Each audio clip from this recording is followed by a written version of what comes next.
एक बार की बात है, एक गुरु और शिष्य खेतों के रास्ते से कहीं टहलते हुए जा रहे थे। तो रास्ते में उन्हें एक जोड़ी पुराने जूते रखे हुए दिखे।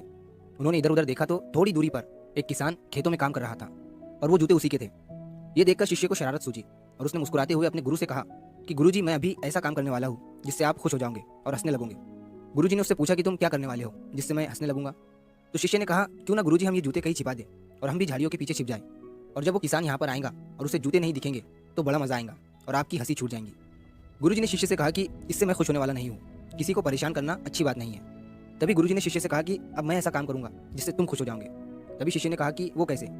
गुरुजी ने कहा, तुम बस झाड़ियों के पीछे छुप जाओ, मैं 2 मिनट में आ रहा हूँ। शिष्य झाड़ियों के पीछे जाकर छिप गया और गुरुजी ने उन दोनों जूतों के साथ क्या किया पता नहीं, और थोड़ी देर के बाद वो भी झाड़ियों के पीछे आकर छिप गए। फिर थोड़ी देर के बाद किसान वहाँ पर आया। जैसे ही उस किसान ने एक जूते में अपना पैर डाला, उसे जूते में कुछ होने का एहसास हुआ। उसने देखा तो जूते में उसे चांदी का एक सिक्का दिखा। किसान ने हैरानी से इधर उधर देखा लेकिन उसे कोई नहीं दिखाई दिया। उसने सिक्का जेब में रख लिया। फिर उसने दूसरे जूते में पैर डाला, उसमें भी उसे चांदी का सिक्का दिखा। ये देखकर किसान भावुक हो उठा। उसने फौरन दोनों हाथ उठाकर ऊपर वाले से कहा, अरे ऊपर वाले, तू बड़ा दयालु है। आज मेरी बीमार पत्नी की दवा और बच्चों के खाने का इंतजाम तूने कर दिया। आज मेरा विश्वास तुझ पर और भी मजबूत हो गया कि तू सबका ख्याल रखता है। ये कहकर अपने आंसू पोंछता हुआ वो किसान अपने घर चला गया।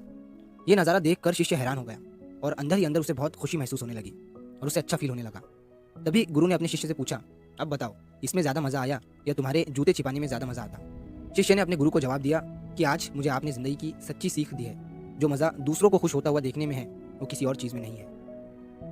दोस्तों, इस कहानी से हमें ये सीख मिलती है कि किसी ज़रूरतमंद को कुछ दे देना या उसकी मदद करने से बढ़कर कोई और पुण्य का काम है ही नहीं। अब जहाँ कहीं भी आपको किसी अनजान इंसान के साथ शरारत करने का सूझे तो वहाँ पर इस तरह की शरारत करके देखना, आपको सच में बहुत मज़ा आएगा।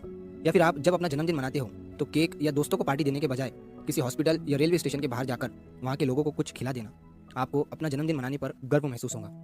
तो अगर आप इस कहानी को और भी लोगों तक पहुँचाना चाहते हो तो इस वीडियो को लाइक करिए ताकि यूट्यूब इस वीडियो को और भी लोगों तक पहुँचाए। और अगर कहानी अच्छी लगी हो तो हमारे चैनल को सब्सक्राइब जरूर करिए। मिलता हूँ मैं अगली बार इसी तरह की कहानी के साथ। तो सब्र करो, शुक्र करो और ज़िंदगी में आगे बढ़ो।